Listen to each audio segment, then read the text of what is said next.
Los Angeles. Nearly 200,000 people from El Salvador who have been allowed to live in the United States for more than a decade must leave the country, government officials announced Monday.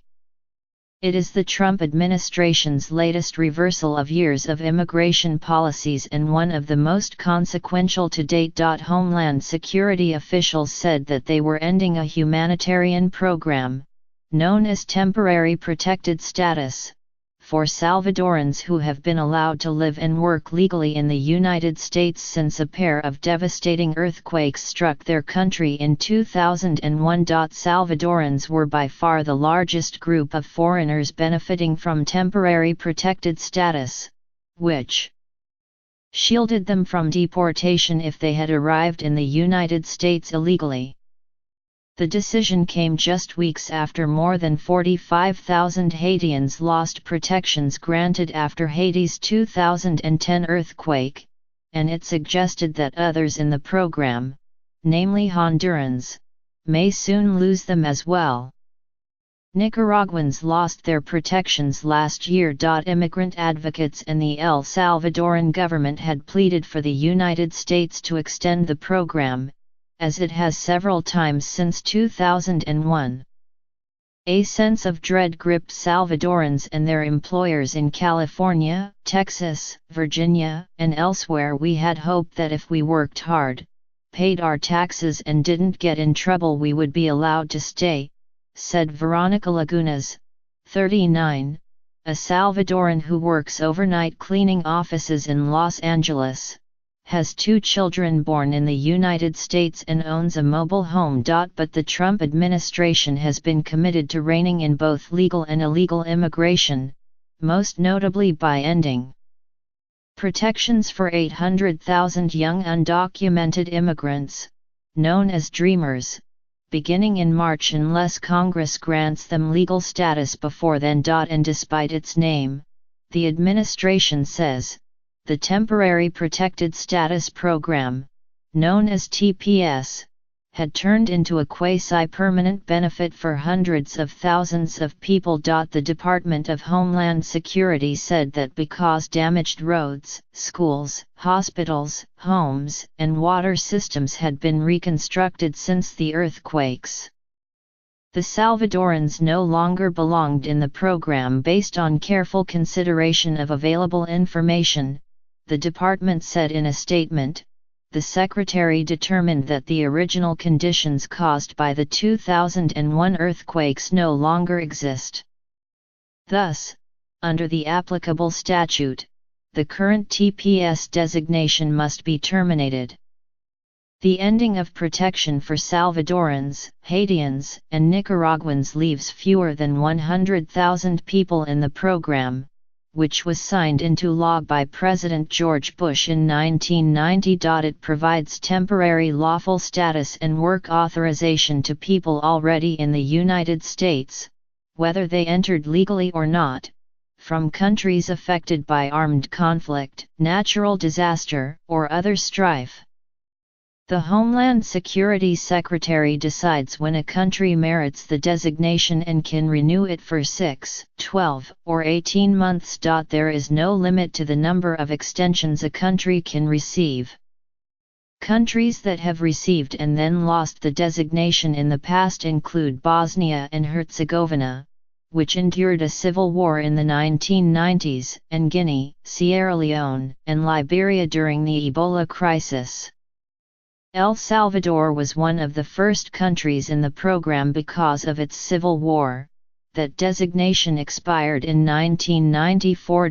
The administration is giving Salvadorans in the program until September 2019 to get their affairs in order. After that, they no longer will have permission to stay in the country, forcing them into a wrenching decision. Ms. Lagunas said that she would remain in the United States illegally, risking arrest and deportation. But she would lose her job of 12 years without the work permit that comes with the protection. Her family would lose medical insurance and other benefits. There is nothing to go back to in El Salvador, she said, speaking in Spanish. The infrastructure may be better now, but the country is in no condition to receive us. With his protected status, Carlos Giron, another Salvadoran, started a small contracting business and won bids for big jobs, including to paint federal buildings in the Washington area. "We have built a life here," said Mr. Giron, 41, who lives with his wife and 2 American-born children in a 4-bedroom house they bought in Springfield, Virginia. He will have to decide whether to take his children to El Salvador, where he says they would not maximize their potential and would face safety threats. Leave them with guardians in the United States, or remain in the country at the risk of arrest and deportation as one of the millions of undocumented immigrants. His 14-year-old daughter, Tanya, a fan of Disney movies and hip-hop music, said she could not fathom starting over in El Salvador. "This is where I was born and am supposed to be raised," she said. Temporary protections were granted to Salvadorans who were in the United States in March 2001 after 2 earthquakes in January and February of that year killed more than 1,000 people and destroyed hundreds of thousands of homes. Over the next 15 years, the George W. Bush and Obama administrations extended the protections several times. In 2016, the final time, the government cited several factors, including drought, poverty, and widespread gang violence in El Salvador, as reasons to keep the protections in place. El Salvador has rebuilt since the earthquakes. But the violence. San Salvador, the capital, is considered one of the most dangerous cities on earth, has inhibited investment and job creation, and prompted tens of thousands to flee.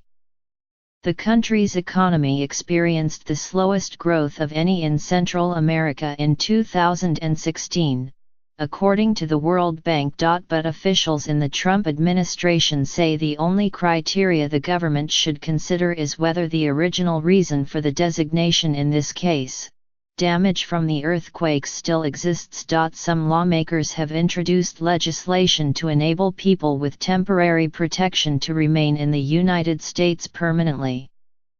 At the same time, instability in Venezuela has prompted some members of Congress from Florida to call for protected status for Venezuelans. The government of El Salvador had asked the Trump administration to renew the designation for its citizens in the United States, citing drought and other factors. Money sent home from Salvadorans abroad is a lifeline for many in the country, where 4 out of 10 households subsist below the poverty line, according to the World Bank.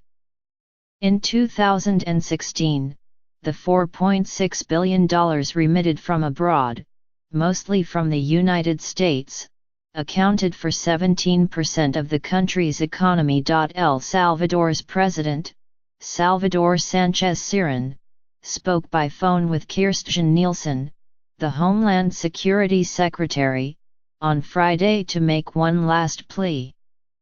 After Ms. Nielsen's decision was announced on Monday, Mr. Sanchez posted on Twitter, calling it an 18-month extension of TPS. The post prompted a flurry of angry replies accusing him of trying to spin the bad news. Flor Mejia, who works in a daycare center on the outskirts of San Salvador, said her family gets by with the help of money sent regularly by her sister and brother-in-law, who recently bought a home and have 2 children born in the United States.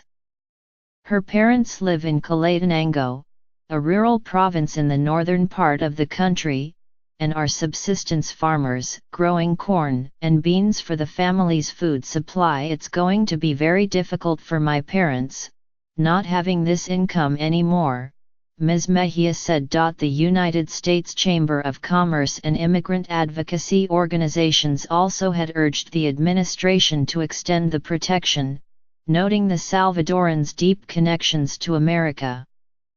According to an analysis by one group, the Center for Migration Studies, Salvadoran beneficiaries have 192,700 American-born children, 88% participate in the labor force, compared with 63% for the overall United States population, and nearly one-quarter have a mortgage. Donald M. Kerwin Jr., the center's executive director, called rescinding protection for Salvadorans a baffling ideological decision that is extraordinarily destructive on all ends.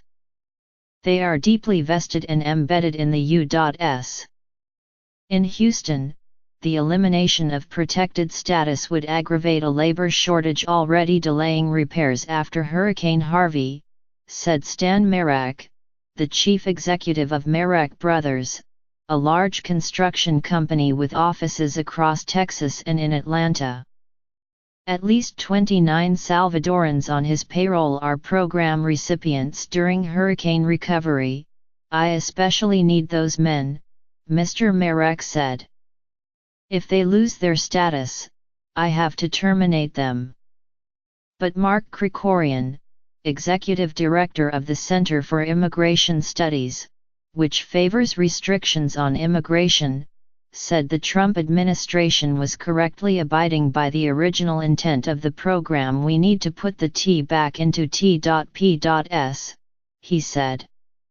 It has to be temporary. This has gone on far too long.